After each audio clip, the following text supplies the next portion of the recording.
موجز لأهم الأخبار الرياضية. أهلا بكم.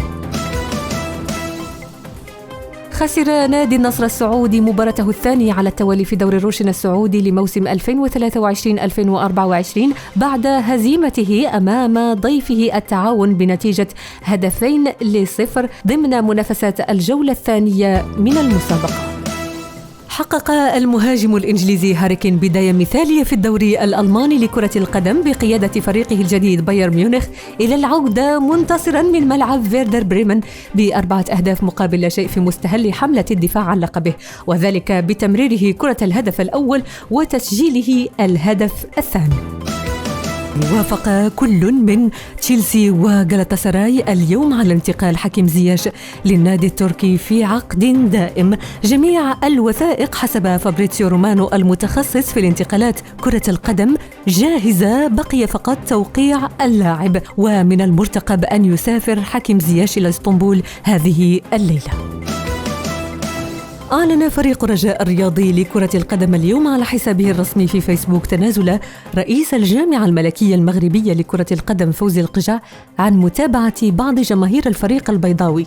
وبهذه المناسبة وجه رئيس نادي الرجاء الرياضي عبارات الامتنان لرئيس الجامعة الملكية المغربية لكرة القدم. وكانت الفرقة الوطنية للشرطة القضائية قد أحالت في وقت سابق على أنظار وكيل الملك بالمحكمة الابتدائية الزجرية للدار البيضاء 18 شخصا بتهمة التشهير بفوزي القجع الوزير ورئيس الجامعة الملكية لكرة القدم.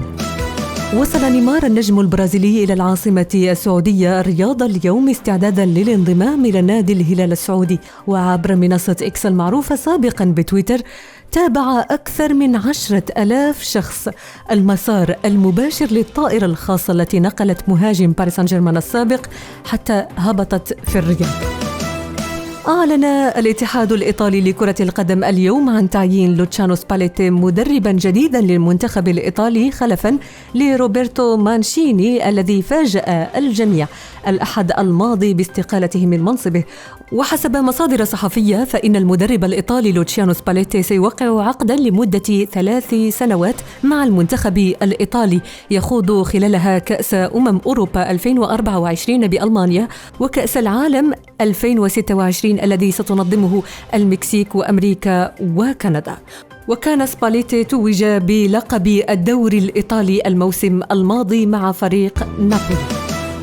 سيفتقد تشيلسي الإنجليزي خدمات ظهيره الدولي ريس جيمس الذي استلم أخيرا شارة قائد الفريق ل10 أسابيع بعد تعرضه لإصابة في الفخذ خلال التمارين، وفق ما أفاد اليوم مدربه الأرجنتيني ماوريسيو بوتشيتينو. أعلن الاتحاد الفرنسي لكرة القدم اليوم تعيين النجم الدولي السابق وهدافه التاريخي تيري هنري مدربا لمنتخب فرنسا الأولمبي المشارك في دورة الألعاب الأولمبية باريس 2024. صرح النجم الأرجنتيني ليونيل ميسي قائد انتر ميامي خلال مؤتمر صحفي الخاص بنهائي كأس الدوريات الأمريكية أنه غير مهتم بالفوز بالكرة الذهبية، إذ قال: إن فزت بها جيد وإن لم أفز بها فلن يحدث شيء.